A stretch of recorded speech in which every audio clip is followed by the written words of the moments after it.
Hi, welcome to Ken's Games Collection and an updated Sega Master System collection video for 2022. It's been a while since I've done something like this. I really wanted to show what I've collected over the last 12 months for the Master System. And when you look back on the history of the Master System, I thought it was an amazing console. It didn't take off in Japan or even in North America.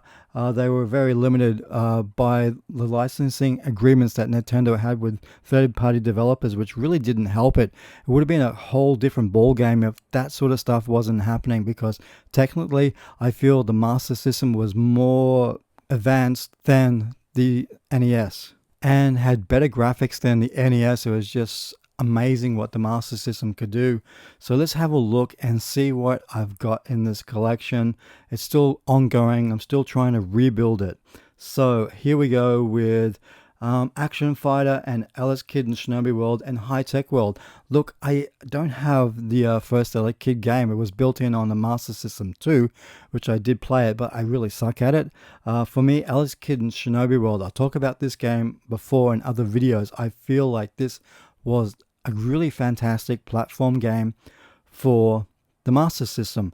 Now, Sega at that stage, I think, were trying to get Alec Kid to be their mascot, to rival something like Mario or even Legend of Zelda, but it didn't really gel with me. I did enjoy both of these games. High Tech World was really bizarre because it had action elements to it. They had stuff in there where you had to be at a certain room at a certain time. It was just really, I don't know, it wasn't really an RPG. It was just a mishmash of different genres in a game like that. But I really enjoyed that one. I thought it was so cool. Action Fighter, I have not played yet. I got that as a bundle. I really need to sit down and give that one a go. But yeah, Alex Kidd, if you're looking at collecting for the Master System, I told people before, get Alex Kidd in Shinobi World. It's such a brilliant little platformer. There's only 4 rounds in it. I think the first boss kind of looks like Mario. It was a really cool game. It's just a fantastic platformer. Now, when I was looking at rebuilding this collection, I really didn't think I would get Alec Kidd and the Lost Star, and this one is a really bizarre game. When Alec Kidd dies in this game, he lets off this crazy scream. It's just a really weird title, and the way the view is, I don't know, it's just colorful, but it's something that I really didn't like at all. But I've got it just so it's in the collection, I guess. But I think it was part of a deal I got with it. Alien Storm, great game, which was on the Mega Drive, which was fantastic, one of my favorite Mega Drive games, and it's a pretty decent port for the Master System. Asterix is such a fantastic game. Now, there's 3 games in the Asterix series. I've got the first one. The second and third one on the Master System have gone up in price, so I don't know if I'm going to be able to try and hunt those games down, but it's a great series on the Master System. It looks really great as well. So I got Batman Returns. That was a title I never owned back in the day, and I thought, should I get it? Should I try it? And I do remember back in the day when I had the Batman game from Sunsoft on the Mega Drive. That was so cool. So yeah, I've got that one. It is a pretty decent title for the Master System. Castle of Illusion and also Aladdin are great on the Master System.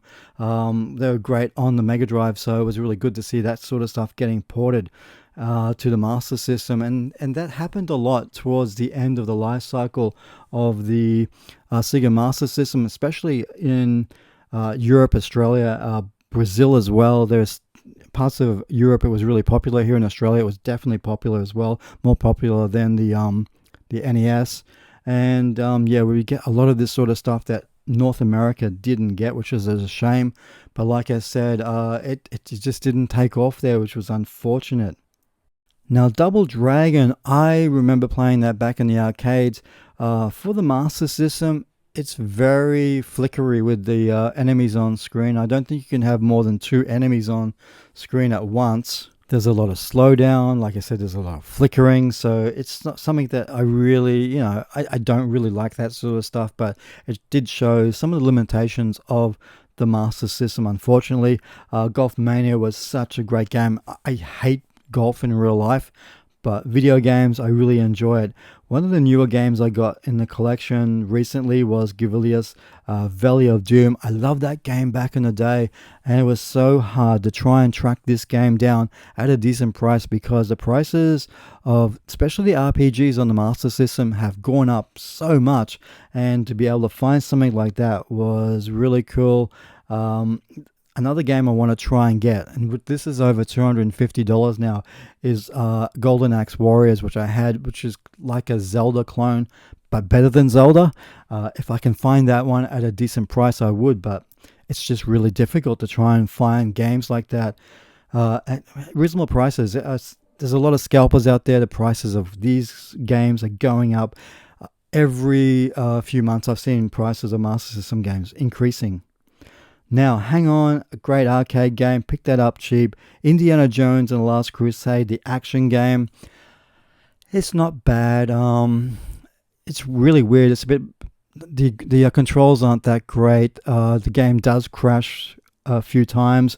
There's no in-game music. You'll have the indie theme going at the title screen. You might get it just at the beginning of the level, and it just stops, and it's just... There's no atmosphere in that game, but because we had an indie game on the Master System, it's something that you really wanted to pick up. And Lord of the Sword was another great game as well. Action RPG. Was really into that sort of stuff back in the day. Though that game is actually going up in price now. I picked that up for about $30, and I know it's going upwards $69, $79 now. So it just does show that the prices of the Master System games are increasing all the time. Now, Jungle Book, I never owned that one back in the day. I don't know why. I think I was more into the Mega Drive by that stage. So I thought, okay, it was going cheap. It had the manual, so I picked it up. Lucky Dime Caper, Donald Duck. I talked about this game so many times. If you are looking at collecting for the Master System, definitely get this game. It's still going cheap at the moment, but I have seen the prices go up just a little bit on this game, so I think word of mouth is finally getting out that this is one of the best looking, best playing platform games for the Sega Master System. Now, the Ninja, that really surprised me. I did remember that game back in the day. I don't know if it was an arcade game, but I really sucked at it. But it was a really cool game that I enjoyed. I did a challenge. Somebody challenged a lot of YouTubers to see how far they could get. I accepted the challenge, and I really surprised myself how far I got in that game. So that was a part of a bundle. I think this one was from Belgium. It's got a sticker up there on the left hand side. I think it was when I got the Mega Drive 2 as a bundle, so that was really cool to have that one. Now, 3 amazing games here. Ninja Gaiden. If you are after a Master System collection, definitely get Ninja Gaiden, I should say. It's really not cheap though. Its prices are upwards to $169. Phantasy Star is a great RPG. I've talked about that game so many times, but it was so unique back in the day for me to experience something like that with storytelling. It was something new to us, where everything else we had played was shooters, like space shooters and stuff like that, button mashing games, but this one has so much depth to it. We also have Psycho Fox, which was another game I recently picked up, and I think I paid $99 for that one. Pristine condition, manual, everything was amazing, and sometimes you just have to bite the bullet and get these games, even though the price is high, but with everything intact, it was just like I had to get it. Now, Rastan was a great game in the arcade. Renegade, I don't really like Renegade much, but that was another game part of a deal. And Spellcaster was a really cool action RPG game. The sequel was on the Mega Drive called Mystic Defender. So a lot of people wouldn't know that, but this one, it was really unique for the Master System, and I really enjoyed it. There was 2 Spider-Man games released on the Master System, and this is the one you really need to get. It was a fantastic game that I really enjoyed, and again, we're talking about prices here. That game is still going really cheap. If you can cut it down, get it. It's so cool. Streets of Rage is another game that I recently picked up. It's really amazing when you look back at it, just how advanced it was for the Master System, and they tried to cram so much into that game from the Mega Drive version, and was like, my god, this was really cool. It's probably the best beat 'em up game on the Master System, hands down. That game's going for well over $100 now. If you're after Streets of Rage 2, good luck to you. That's well over $250 now. Hard to believe, but $250 for Streets of Rage 2 on the Master System. I've got Strider. I need to get Strider 2 on the Master System. I do know it's out there. So one day I hope to be able to find that one and add it to the collection, because it was a great arcade game. We played that so much. And I remember when it was announced it was coming to the Mega Drive, was a lot of us were like, oh my god, that's so cool. But it was a great arcade game. To get a port on the Master System was really cool. And yeah, I definitely need to hunt down Strider 2 for the Sega Master System. One day I hope I can find it cheap. So we have 3 Sonic games here: Sonic the Hedgehog, Sonic the Hedgehog 2, and Sonic Chaos. I picked up Sonic Chaos really cheap, and luckily I did, because that game is really expensive now. The first 2 are still selling at a good price. If you're after Sonic Spinball on the Master System, be ready to pay something over $200 for that. I don't know why that is, and also I think it is Dr. Robotnik's Mean Bean Machine or something like that. I think that was on the Master System as well, and that's a really rare title to try and find, and it's going really, really expensive. If I could find that, I'd be very happy, but I don't think I'm going to be able to find it. Okay, so we have Super Tennis, Tasmania, Thunderblade, and Vigilante. I love my tennis games. This one isn't too bad. That was a part of a bundle as well, so yeah, why not? Tasmania, I picked it up from Super Rare down on the Gold Coast here in Australia. It's really hard to talk about Super Retro, because a lot of their stuff is sun damaged. They need to tint their windows because the sun comes down into the store, and a lot of stuff, it's just tragic for a collector to see a lot of the covers all sun damage. It's just really crazy. Black Thunder was a part of the deal with Super Tennis, and also Vigilante. It's really, I think that's the one where it's really weird with the controls and how you do things in it. It was a little bit confusing. Again, it was a great game back in the day, but I still feel the best beat 'em up on the Master System is Streets of Rage. And to finish off this collection video, let's go back to where it all began for me with the Master System, was with Wonder Boy 3, The Dragon's Trap. And what a way to be introduced to the Sega Master System with something so amazing like Wonder Boy 3, The Dragon's Trap. It was phenomenal back in the day. And, we played the first 2 Wonder Boy games in the arcades and thought that was really cool. Then all of a sudden, Sega decides to release something just for the home consoles, and it just blew us away. We just couldn't believe it had Metroidvania style of gameplay to it. You changed all these different characters. You had to backtrack when you did become Mouse Man, or if you become Lizard Man and stuff like that. It was just insane. It was the reason why I got into gaming. And Wonder Boy is an amazing game, which I loved in the arcade. Put plenty of coins in that damn arcade to try and finish it, and it's impossible.